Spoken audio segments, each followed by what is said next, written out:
Hi, it's me again with Corel Roll Tips and Tricks, and somebody sent me this PNG file and asked, well, I've already converted to a grayscale, asked, they're going to put on like a pink t-shirt and they want everything white. I don't know if they want everything white or like this. This looks, to me, a little cooler.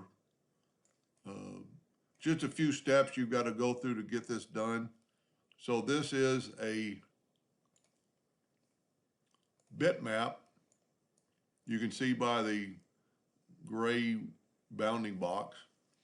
And we're just going to go to trace, outline tracing, clip art. Clip art 99% of the time works the best.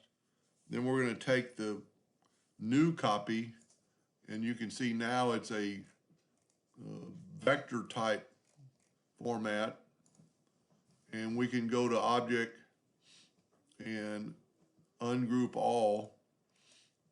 Now you can one by one, take your smart fill tool and fill in this white if that's what they're wanting, or I'm not 100% sure if they want everything white. You could just go here and make it a white outline and then a white, possibly a white fill, and there you have it.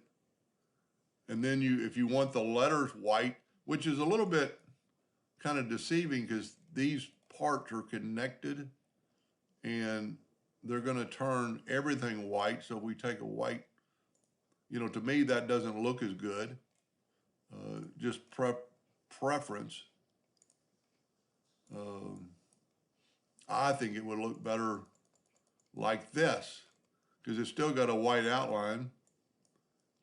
And then if we take away our box, draw a rectangle around our new letter and use kind of like a pink, go to object, order, back a page, you can see what it's going to look like printed on a shirt. Now, I don't know if and I'm hopefully she'll email me back, if this is what they want, or they want the inside of the lines white and everything else not white. But that would look pretty cool on a t-shirt. Anyway, I hope that helped a little bit. Thank you for watching.